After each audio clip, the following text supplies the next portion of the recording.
సంగీతం మన కళ, మన చతుశ్రుతి కళలో దంతకళ అనేటువంటిది ఎంతటి ప్రాధాన్యత ఉందో శిశుర్వేది పశుర్వేది వేది గానరసం పడి ఉన్నారు. కాబట్టి గానరసంలో ఉన్న మాధుర్యం, ఆ సాహిత్యంలో ఉన్న గొప్పతనం ఇవన్నీ ఈరోజు ఏమైపోతున్నాయంటే మడిగట్టిపోతున్నాయి.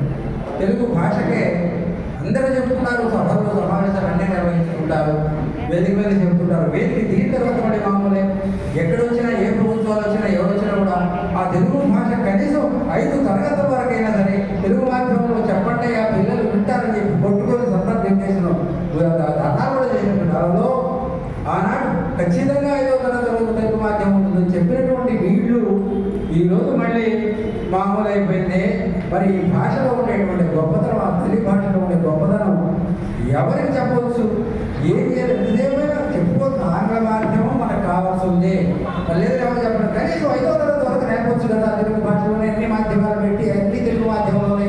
ఆ తర్వాత 6వ తరగతి నుంచి ఏదైనా చెప్పుకోండి, ఎన్ని భాషలైనా చెప్పుకోండి. అంతవరకైనా ప్రాథమిక దశలో అయినా అమ్మ, నాన్న, అత్త, అక్క, మామ, తాత, అమ్మమ్మ, నాయనమ్మ అనేటువంటి పదాలు అన్నిటికీ అన్ని అప్పులు అంతేనా?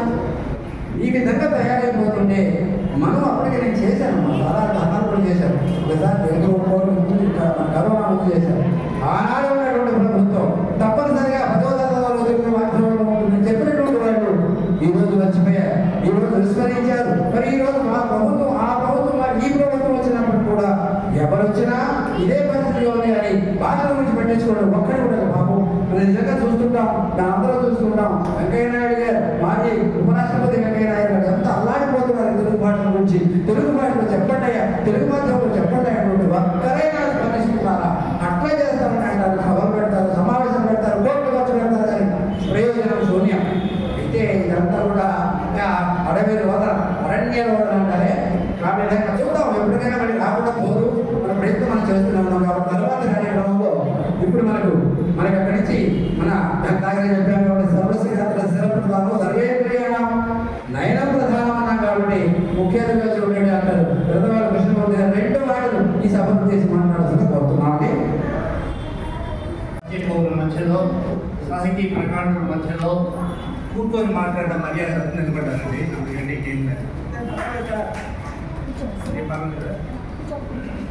ముందుకు రమ్మంటారా? పర్వాలేదు చెప్పారు. మొట్టమొదట ఈరోజు ముఖ్యాంశం పద్య కవులను గౌరవించడం. సో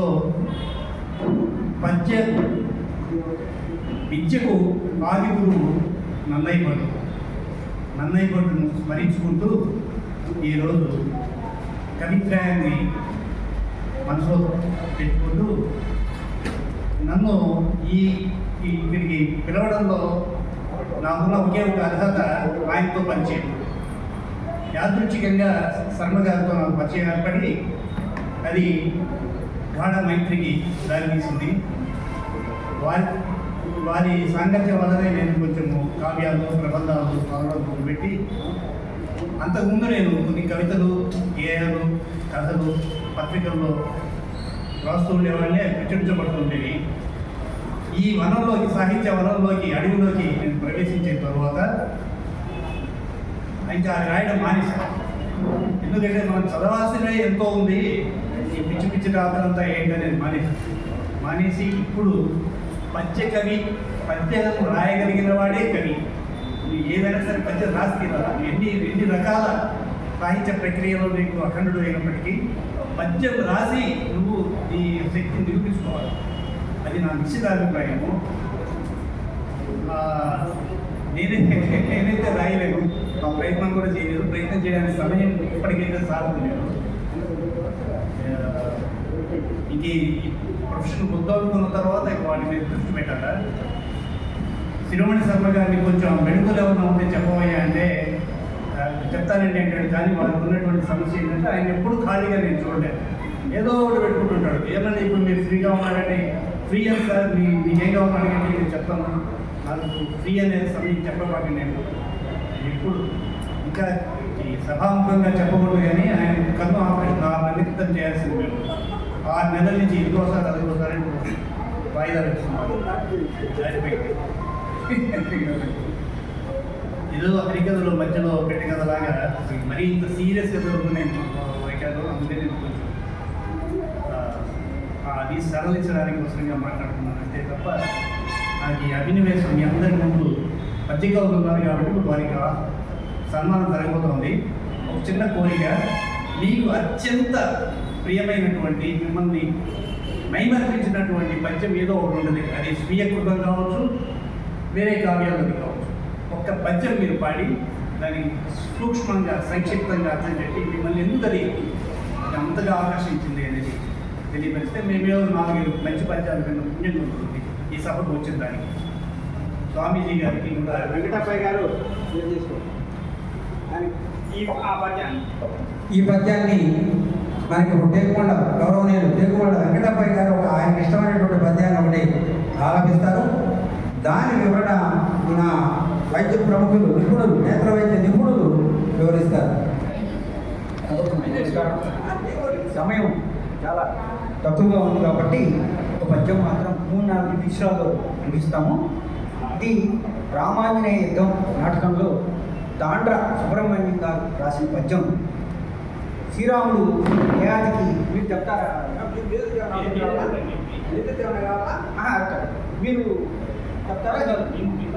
ఎంత బాగాలేదు. తాండ్ర సుబ్రహ్మణ్యం గారు రాసిన పద్యం ఇది.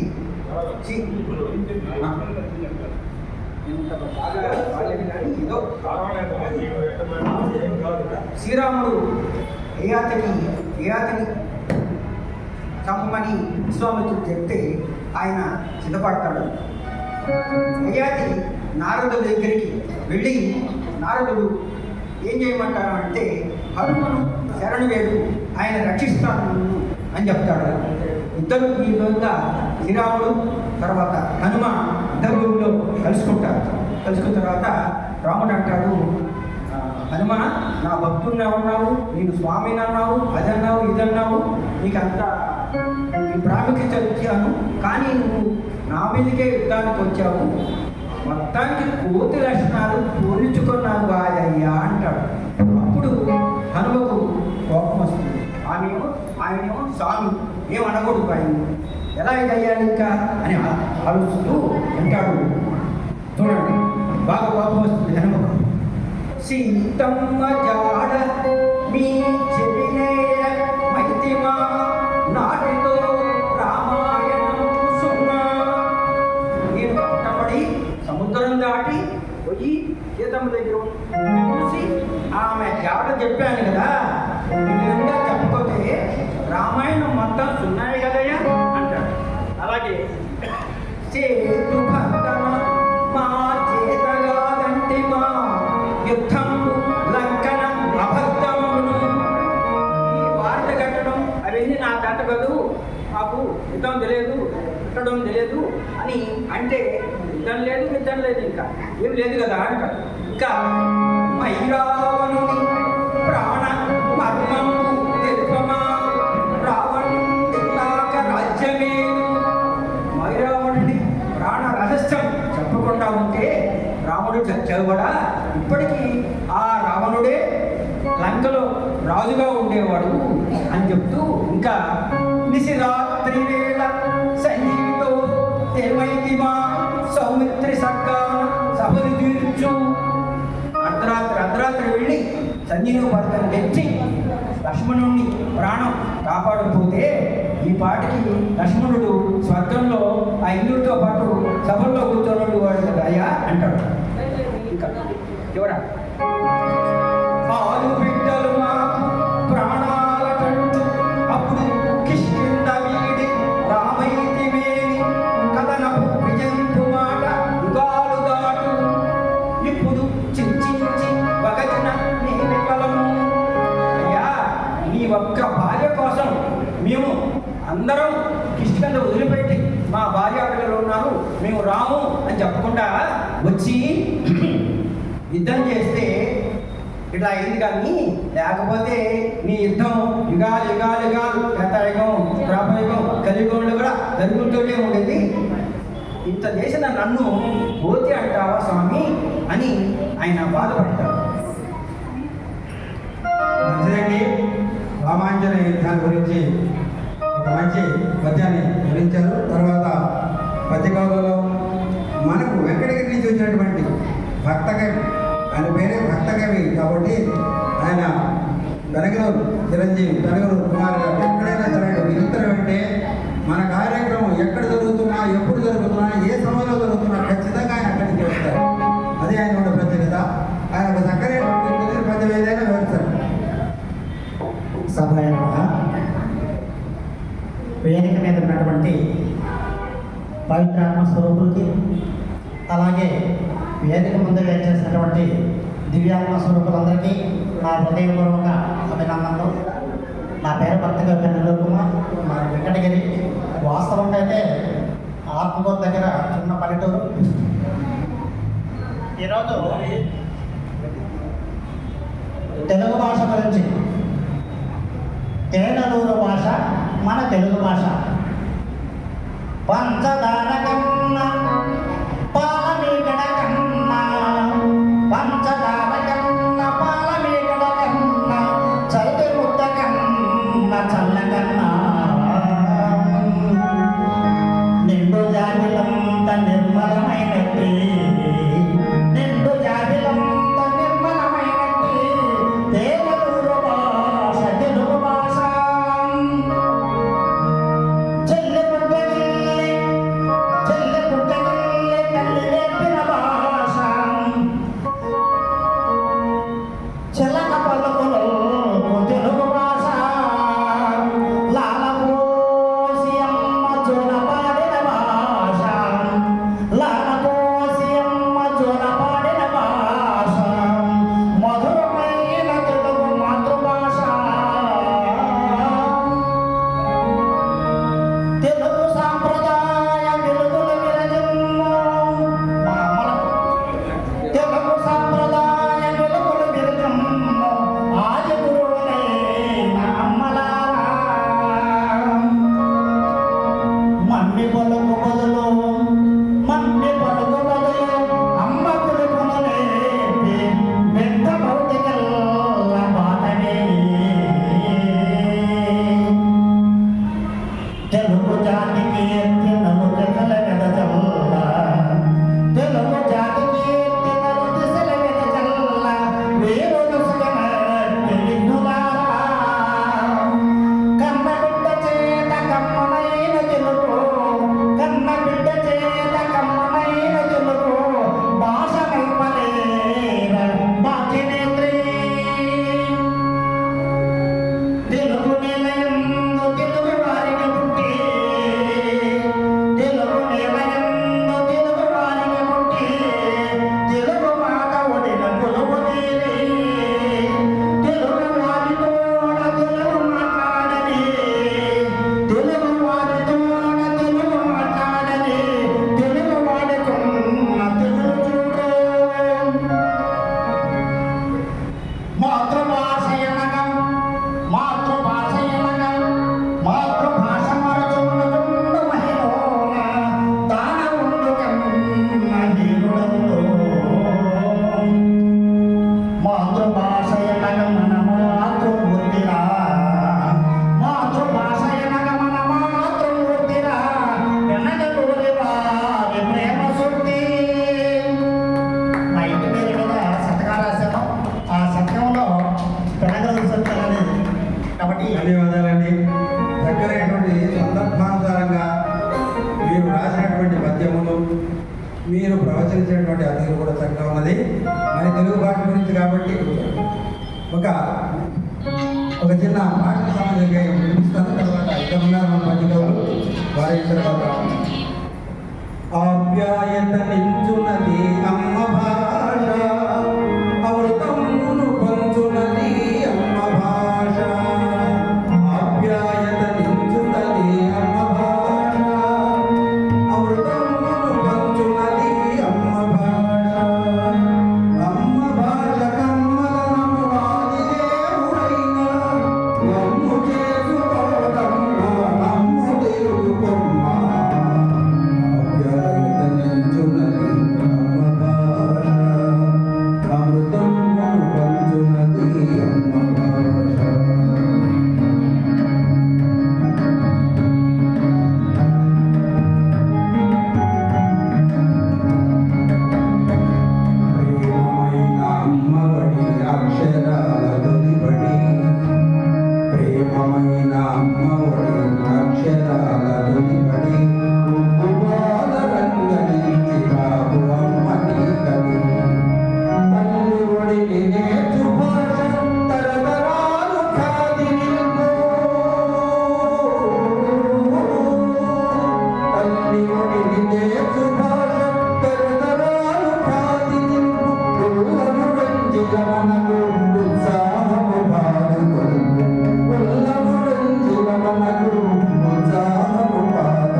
పాఠశాల సహాయ మిత్రులుగా పనిచేస్తున్నారు.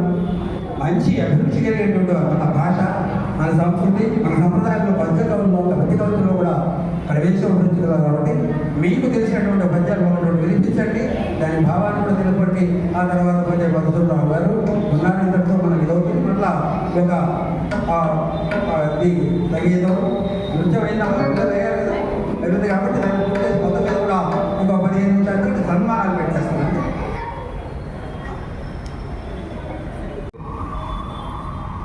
ఇచ్చారు కాబట్టి తప్పనిసరిగా రావాల్సి వస్తుంది. నిన్న సంక్రాంతి సంబరాలు పూర్తిగా కలిసిపోయాం. రాత్రి 3 దాకా రోజు కూడా సహకరించింది. కానీ పద్యం పట్ల ఉండే భక్తితో వచ్చే సందర్భం భాషని కాపాడడానికి శ్రీ భారతీదేవి మనకు చూపించినటువంటి మార్గదర్శకులు వీరే కాబట్టి ఈ వయసులో కూడా వారు చేస్తున్న భాషా సేవలు చూశాక మనలాంటి వాళ్ళకి కనీసం వాళ్ళ వెన్నటి నడవాల్సిన బాధ్యత మన మీద ఉంది కాబట్టి వారి ఆహ్వానాన్ని తిరస్కరించడం ఒక భాషాభిమానిగా కుదరల. తర్వాత వారి ప్రతి అడుగు నేను వారు ఆత్మకూరులో బాలికల ఉన్నత పాఠశాలలో విధులు నిర్వహిస్తున్నప్పుడు అక్కడి నుంచి నాకు వారితో పరిచయం ఉంది.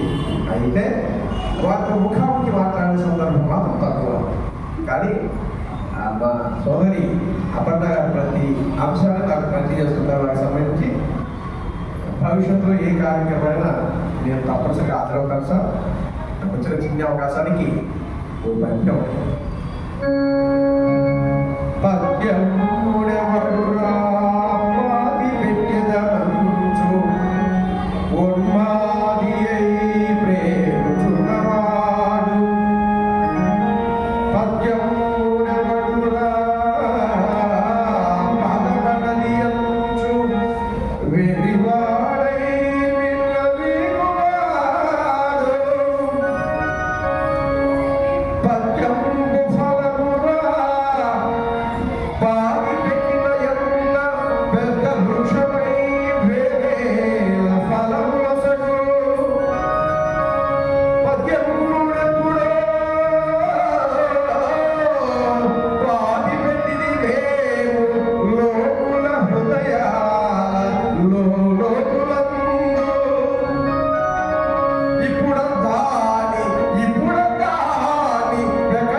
సహకరించదు కాబట్టి రెండో సమయం కూడా తక్కువ ఉంది కాబట్టి స్వచ్ఛేశారు. ఈ మధ్య భావం అలా అందరికి అర్థమై ఉంటుంది. మీద ఉండేటువంటి ఉత్సాహం, ఔత్సుకత, ఆ పద్యంలో ఉండేటువంటి ఆ పద్య రచన శిల్పంలో ఉండే గొప్పతనాన్ని కూడా మీరు చక్కగా వివరిస్తున్నారు. మీరు చెప్పినట్టుగా సమయం అనేటువంటి చాలా తక్కువ ఉంది, అయినా కూడా ఒకసారి వింటే చాలు. ఆ తర్వాత మీరు ఎప్పుడైనా సరే నేను ఏదైనా కార్యక్రమంలో తెలుగులో అనే విధంగా వస్తున్నారు, మీరు కూడా వచ్చి తెలుగు భాషను ప్రోత్సహిస్తూ ఆ తెలుగు పద్యకవితలను ప్రోత్సహిస్తూ పిల్లలకు ఆ విషయాలు చెప్పుకుంటూ వారిని కూడా ఈ యొక్క తెలుగు భాష వైపు నడిపించవలసిన మరి కోరుకుంటూ మీకు హృదయపూర్వక ఆశీస్సులు అందజేస్తున్నారంటే కొంచెం ధన్యవాదాలు. తర్వాత మనకు విశ్రాంతి ఉపాధ్యాయులు ఈ ఇంద్రగడ్డి మధుసూదనరావు గారు, ఆయన కూడా పద్యముల మీద అభిమానం కలిగినటువంటి వారు. ఆయన కూడా ఆయనకు రాసినటువంటి కానివ్వండి, తెలిసినటువంటి కానివ్వండి పద్యాలు చెప్పి ఈ సభను రంజపజేస్తారు, మెప్పించేస్తారు. మనమందరం వెళ్ళిన తర్వాత మనం సాయంత్రం మళ్ళీ ఏదైనా అవకాశం ఉంటే నేను ఒక పద్యం పాట వినిపిస్తాను, మరి శ్రీనివాస్ రెడ్డి గారు ఒక పద్యం వినిపిస్తారు. అన్నీ కూడా ఒక 15 నిమిషాలు అయిపోతాయి. తర్వాత మీకు చెప్పండి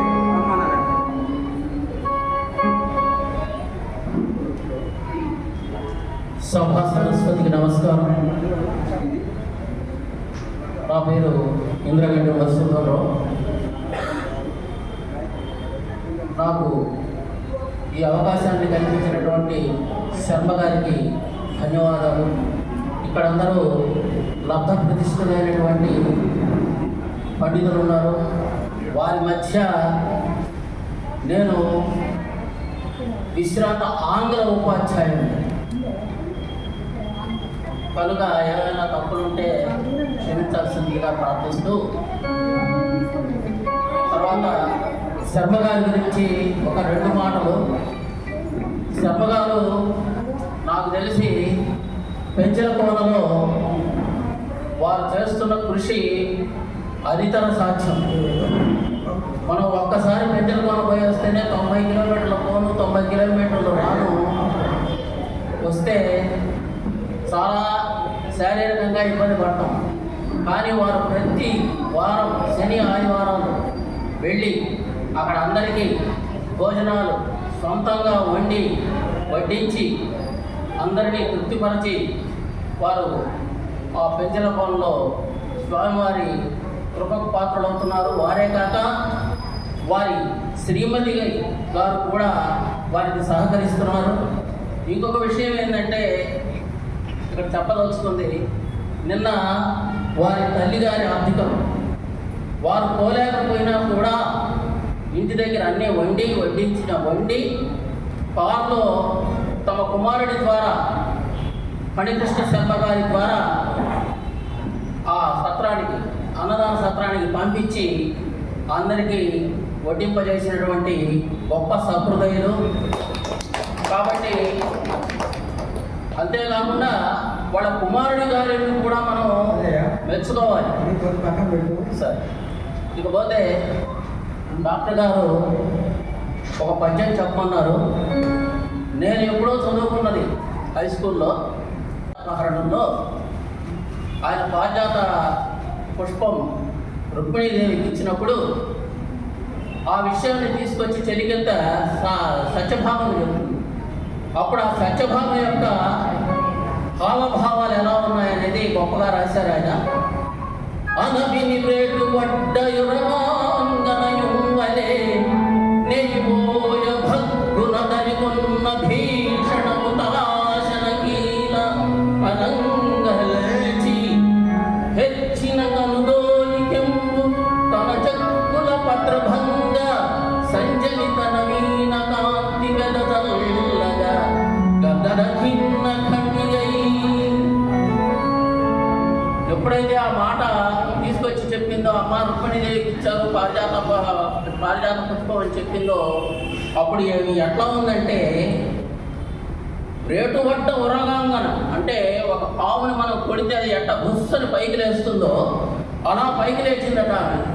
మా తెలుగు మాస్టర్ ఏం చెప్పారంటే ఆమె తల ఒక పావు తలలాగా, ఆ జడ సత్యభామ జడ అంటాం కదా, ఆ జడ ఆ పాము యొక్క శరీరంలాగా ఉందిరా అని చెప్పి మాకు చెప్పారు. అట్లనే నేయిపోయ భగ్గున దరికున్న భీషణ హృతాసన కీల. ఒక్కసారి మంటలో ఒక్కసారి నెయ్యి కనుక పోస్తే ఎలాగా భగ్గున మండుతుందో అలాగా ఆమె పైకి లేచి మండిపోయిందనమాట. అట్లనే హెచ్చిన కనుదోయి కెంపు, కళ్ళు ఎర్రబడ్డాయి, కెంపుల్లాగా తయారైనాయి. అవన్నీ కూడా ఆమె యొక్క కపోలాలు చెంపల మీద జారినట్టుగా ఎర్రబడ్డాయి చెంపలు. ఆ విధంగా ఆమె యొక్క మనస్థితి ఉండిందని చెప్పారు. ఇది నాకు తెలిసిన పద్యం. తర్వాత నేను రాసినటువంటి సంక్రాంతి శోభ అని చాలా పద్యాలు 9 రాసుకొచ్చాను. కానీ సమయాభావం వల్ల ఒక 3 పద్యాలు మాత్రం మీ ముందుంచేందుకు ప్రయత్నిస్తాను. మంచు తెరలను చీల్చి హేమంత వేళ తెలుగు వారిని మనసార పలుకరింప కాపునీలుచు వచ్చే సంక్రాంతి లక్ష్మి స్వాగతింతమోదమార సాగరముగా విరివనంబున చెడు విరులబోలే వివిధ వర్ణాలను చేయు రంగవల్లుల మెరిసెడి ప్రాంగణంలో కోవెలయ్యను లక్ష్మికి కొలువు తీరా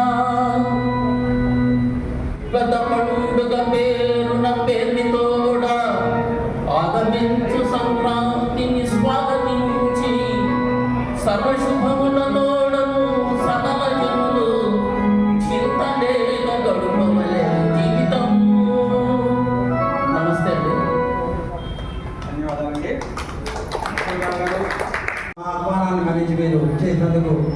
హృదయపూర్వక ధన్యవాదాలు.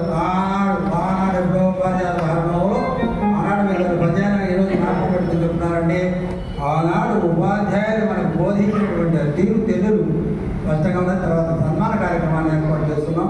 మనకు మన యొక్క ఆహ్వానం ఉంటున్న యాక్టివ్ టీవీ ఛానల్ వారు కూడా వస్తున్నారు. అందరూ కూడా దయచేసి అమ్మ మీరు చేసినటువంటి చిన్నారులు పాట పాడినటువంటి చిన్నారులు అందరూ కింద కూర్చోండి.